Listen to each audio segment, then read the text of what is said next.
نہیں مردوں، یہ دونوں چیزیں مردوں کے لیے ہیں، یہ دونوں صرف عورتوں کے لیے اپنے سر کے بالوں کا کچھ حصہ کاٹ لیں، نہ تقصیر ہے نہ حلق ہے، یہ صرف مردوں کے لیے، ٹھیک ہے؟ تو تحلقوا رؤوسکم ومقصرین۔ اچھا اب کیا ہے، نبی صلی اللہ علیہ وسلم نے حلق کروانے والوں کے لیے 3 مرتبہ دعا فرمائی اور تقصیر کروانے والوں کے لیے صرف 1 مرتبہ دعا فرمائی۔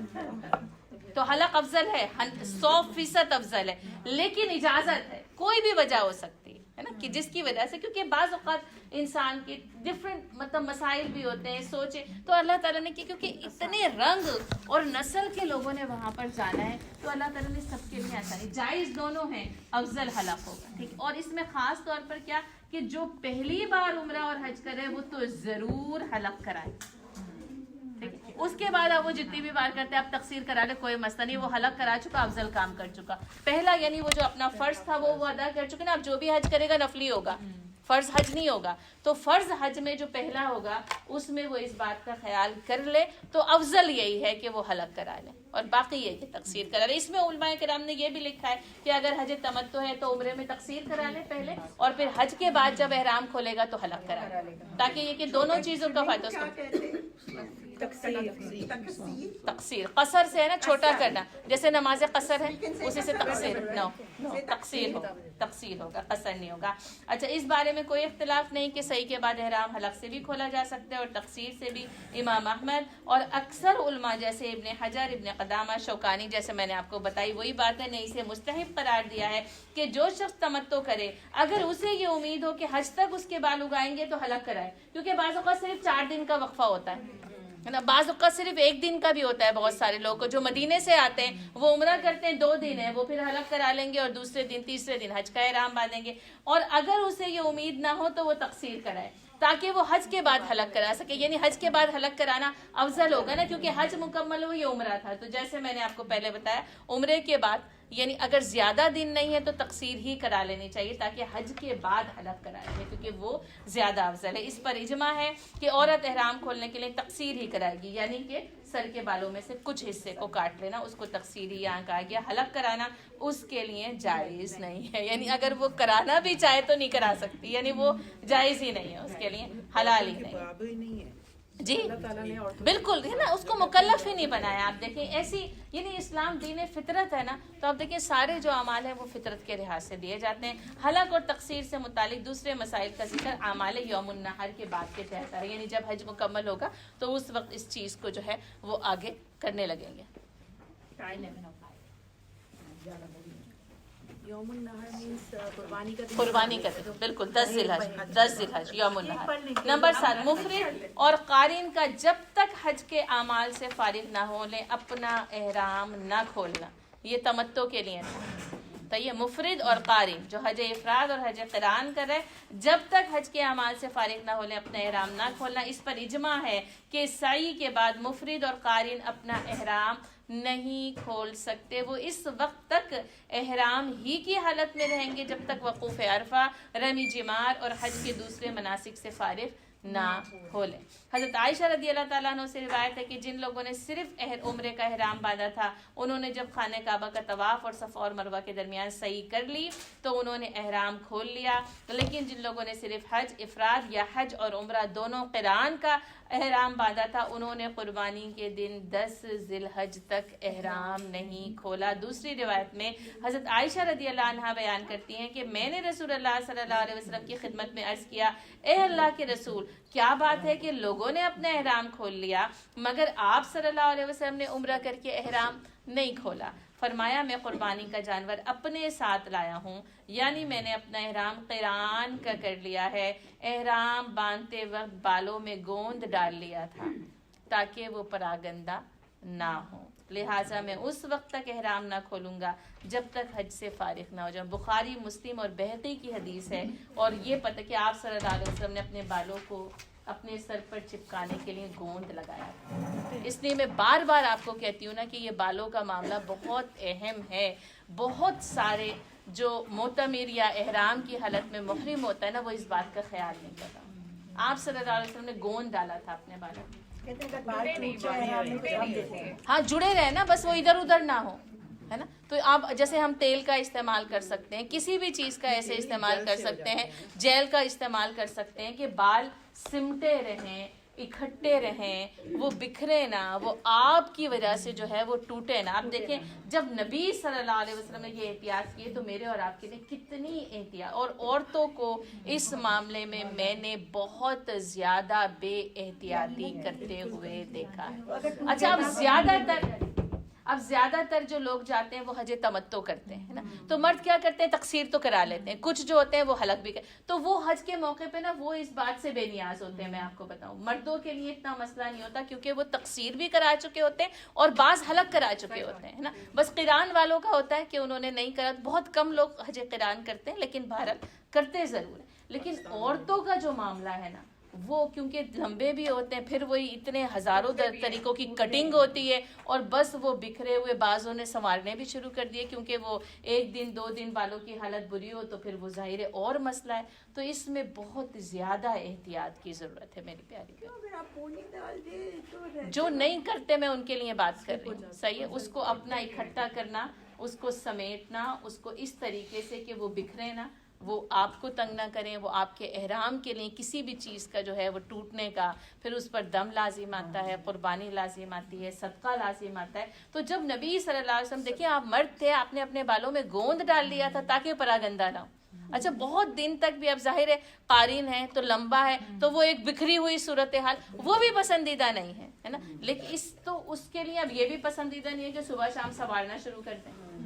تو اس کے لیے کیا ہے کہ ایسی ترکیب استعمال کر لی جائے کہ آپ صلی اللہ علیہ وسلم نے گون ڈال لیا تھا تاکہ وہ پراگندہ نہ ہونا. یہ بات بہت ہمیں یعنی سمجھنے والی ہے. ہم بعض اوقات یعنی جو چیزیں حج اور عمرے کی سمجھتے ہیں اس میں یہ والی سمجھنا ہمارے بہت سارے جو ہے وہ ساتھیوں کو نہیں ہوتی. اسی لیے وہ جو ہے نا طلب العلم علی فریضۃ علی کل مسلم, ہر مسلمان پر. تو حضرت عمر نے کہا نا کہ اگر حج کرنے جاؤ تو حج کے احکام جان کر جانا ورنہ مت جانا. اگر تجارت شروع کرو تو تجارت کے احکام جان کر تجارت شروع کرنا ورنہ نہ کرنا, ورنہ ضرورت نہیں ہے. یعنی آپ اور میں اگر تجارت نہیں کرتے نا تو ہمیں تجارت کے احکام نہیں جانے نا تو فرض نہیں ہے. فرض کیا ہے, وہی جو اب جب آپ حج کرنے کے لیے گھر سے نکلیں اور عمرہ کرنے کے لیے گھر سے نکلیں, اب عمرہ اور حج کے احکام کا جاننا فرض ہے, کیونکہ اس میں پھر کئی کوتاہیاں ہوتی ہیں اور پتہ نہیں کتنی قسم کی. ابھی میں اسی پچھلے سال کے حج میں جب واپس آئی تو ایک گروپ میں سے کسی نے مجھ سے ایک سوال کیا. میں نے کہا آپ کے گروپ میں مفتی فرحان موجود تھے نا, آپ کو تو سوال ان سے پوچھنا چاہیے تھا. کہتی ہے مفتی فرحان تک سوال گیا ہی نہیں, بیچ میں ہی عورتوں نے بیٹھ کے اسے حل کر دیا. یہ تو ہماری سوچ ہے. یعنی پھر بات وہی ہے نا کہ تمہارے اندر کون موجود ہے, کیا تمہارے اندر عبداللہ بن مسعود موجود ہے, کیا تمہارے درمیان امام مالک موجود ہیں. ان کی موجود میں کسی اور سے پوچھنے کی ضرورت نہیں ہے. جب مفتی فرحان آپ کے پاس موجود ہیں تو پھر تو میں بھی کوئی وہاں پر بات میں کہوں گی مفتی فرحان سے جا کے پوچھے. اچھا, اسی دوران میں ایک خاتون نے مجھ سے آ کے, میری جاننے والی تھی, اتفاق سے ملاقات, کہ لیں گے یہ مسئلہ ہے. میں نے کہا مفتی فرحان سے پوچھیے جا کر, کیونکہ آپ ان کے ساتھ آئے کیوں ہیں. میں نے تو, اگر میں جاتی ہوں, میں نے تو پیسے ہی زیادہ مفتی فرحان کی وجہ سے دیے کہ وہ میری رہنمائی کریں گے, اور آپ وہیں بیٹھ کر ان سے مسائل نہیں پوچھ رہے, اور عورتیں جو ہے نا وہ آپس میں بیٹھ کر مسئلہ حل کریں, اور مسئلہ حل ہو گیا. اور مسئلہ حل نہیں تھا, اس کے بدلے میں جانور کی قربانی دینی لازم ہوگی. یہ ہماری حالت ہے. یعنی ہم کہتے ہیں کہ ہم حج کرنے بھی جائیں, ہم نے VIP پیکج بھی جانا ہے, ہم نے زیادہ پیسے دے کر بھی جانا ہے, اور آپ کے ساتھ ایک شخص مسئلے کا حل بتانے والا بھی ہے, تو وہ کہنے لگی ان تک تو مسئلہ پہنچایا نہیں گیا, بیچ میں بیٹھ کے 4 عورتوں نے حل کر دیا. علم ہمارے پاس مکمل نہیں ہے, علم ہمارے پاس ناقص ہے, فتوے ہم دے دیتے ہیں. جبکہ ایک فتویٰ دینے والا, ایک مسائل کی رہنمائی کرنے والا آپ کے درمیان میں موجود ہے, آپ اس تک کوئی چیز پوچھنے کے لیے گئے ہی نہیں ہیں. تو اب اس کا بھی تو کوئی قصور نہیں ہے نا کہ جب آپ جائیں نا اور خود ہی آپ نے جو ہے وہ یعنی اس کو فرض کر لیا, ازیوم کر لیا, اور کہا اس کے بعد جو ہے وہ کچھ نہیں ہوتا ہے. تو پیاری بہنوں, بہرحال وہ مسئلہ کیونکہ انفرادی تھا تو مجھے لگتا ہے کہ اس کو وہ اسی یعنی حج کے انہی مسائل میں تھا کہ طواف زیارہ کر لیا تو اس کے اندر اگر کچھ ہو گیا, صحیح میں کچھ ہو گیا, تو پھر اس کے بعد جو ہے وہ کیا کرنا چاہیے. میرے ساتھ ایک مصری ہمارے کیمپ میں آئی اور کہنے لگی میرے جو ہے وہ یعنی کپڑوں کے اوپر کوئی کیڑا چلا تھا, میں نے اسے مار دیا. میں نے یوں اپنا سر پکڑا, کہنے لگی میرے معلم نے کہا تمہیں دم دینا پڑے گا. لیکن اگر وہ ہارمفل والا کیڑا ہو تو نہیں تھا نا، ہارمفل والا نہیں تھا نا، ہارمفل والا نہیں تھا نہیں، اس لیے ظاہر ہے 5 تو آپ کو بتائے گئے نا، آپ ہر کیڑوں کو مارنے کے لیے وہاں پر نہیں گئے نا، آپ نے کرنا ہی نہیں ہے، الا یہ کہ کوئی شیر آپ پہ حملہ کرتا ہے، کوئی سانپ آپ پہ حملہ کرتا ہے، کوئی بچھو ہے، کوئی ایسا کوئی چیز ہے، تو بس ایسی عام ایک جوں بھی اگر مار دی تو دم دینا ہے۔ مچھر بھی نہیں مار سکتے، مچھر آپ کو ہارمفل نہیں ہے نا، صحیح ہے، ٹھیک ہے، آپ ایک جوں بھی نہیں مار سکتے اپنے سر کے بالوں میں سے، اگر اتر کر آپ کے کپڑوں پر آ گئی ہے نا تو آپ حالت احرام میں اسے نہیں مار سکتے، یاد رکھیے گا، بس پھینک دیں اس کو۔ اب آپ کہیں گے اتنی معمولی، یہی تو سیکھنا ہے، یہی تو جاننا ہے کہ وہ جیسے کہا نا کسی عالم میں کہ اس معمولی چیز پر بھی فدیہ دینا پڑتا ہے، تو پھر گائے اور جس کے اگر شکار کیا ہے تو اس کے اوپر بھی فدیہ دینا پڑتا ہے، یعنی یہ معاملہ اور یہ مسائل جو ہے وہ اس طریقے سے حل ہوتے ہیں۔ بے شک وہ ایک واقعی معمولی سی جوں ہے، یہ ایک معمول، وہ اللہ تعالیٰ معاف کر دے، وہ تو معاملہ اس کے ساتھ ہے، اس رب العالمین کے ساتھ جو کہ غفور ہے، کریم ہے، رحیم ہے، لیکن جو مسائل ہیں ان کا حل تو ویسے ہی کرنا پڑے گا جیسے کہ ہونا چاہیے۔ نمبر 8، سعی کے بعد مفرد اور قارن اپنا احرام عمرے کا احرام بنا کر بھی نہیں کھول سکتے، ٹھیک ہے، سمجھ آئی بات کی؟ پھر اس کی تفصیل پڑھ لیں۔ حضرت جابر رضی اللہ تعالیٰ عنہ اور متعدد دوسرے صحابہ سے یہ روایت ہے کہ نبی صلی اللہ علیہ وسلم نے مکہ معظمہ پہنچ کر صحابہ کرام کو حکم دیا کہ جن لوگوں نے افراد یا قرآن کا احرام باندھا ہو اور وہ اپنے ساتھ قربانی کا جانور نہ لائے ہوں، وہ اپنا احرام عمرے کا قرار دے کر کھول لیں، ٹھیک ہے، لیکن نبی صلی اللہ علیہ وسلم کا یہ حکم، یہ کچھ کی رائے ہے، صرف صحابہ کرام کے لیے اور صرف اسی سال کے لیے تھا، بعد میں یہ حکم منسوخ ہو گیا، لہٰذا اب یہ جائز نہیں ہے کہ کوئی شخص جس نے افراد یا قرآن کا احرام باندھا ہو صحیح کے بعد اپنا احرام عمرے کا قرار دے کر کھول لے۔ اب کیا کیا جائے گا؟ اس کو پہلے سے ہی طے کرنا پڑے گا، صحیح کے بعد نہیں طے کر سکتا، جو نیت کر لی اسی پہ جو نیت کر لیا اب اسی نیت کے اوپر چلنا پڑے گا۔ حضرت ابو ذر رضی اللہ تعالیٰ عنہ فرماتے ہیں حج میں تمتع یعنی حج کا تمتع سے بدل لینا صرف نبی صلی اللہ علیہ وسلم کے صحابہ کرام کے لیے خاص تھا، کیونکہ آپ کو یاد رہے کہ اس وقت ایک خاص حکم نازل ہوا تھا کہ عمرہ حج میں ہمیشہ ہمیشہ کے لیے داخل ہو گیا، اس سے پہلے ایسا نہیں ہوتا تھا۔ حضرت بلال رضی اللہ تعالیٰ عنہ سے روایت ہے کہ میں نے رسول اللہ صلی اللہ علیہ وسلم کی خدمت میں عرض کیا، اللہ کے رسول، حج کا نسخ کرنا یعنی حج کا احرام باندھنا پھر اسے عمرے کا قرار دے کر صحیح کے بعد کھول لینا، کیا یہ ہمارے ہی لیے خاص ہے یا یہ تمام لوگوں کے لیے ہے؟ آپ نے فرمایا یہ ہمارے لیے ہی خاص ہے، نسائی، ٹھیک ہے۔ تو یہاں پر کچھ ائمہ کرام کا اس سے اختلاف موجود ہے، لیکن جمہور کی رائے یہ ہے کہ یعنی یہ جو ہے وہ ہمیشہ ہمیشہ کے لیے کیا جا سکتا ہے، لیکن آپ کو اس بارے میں یہ یاد رہے کہ وہ پہلے کرنا پڑے گا، صحیح کے بعد نہیں ہو سکتا، صحیح سے پہلے آپ کو نیت یعنی جب آپ احرام باندھو اسی وقت ڈیسائیڈ کرنا کیا اس وقت، کیونکہ احکام کی تنزیل ہو رہی تھی،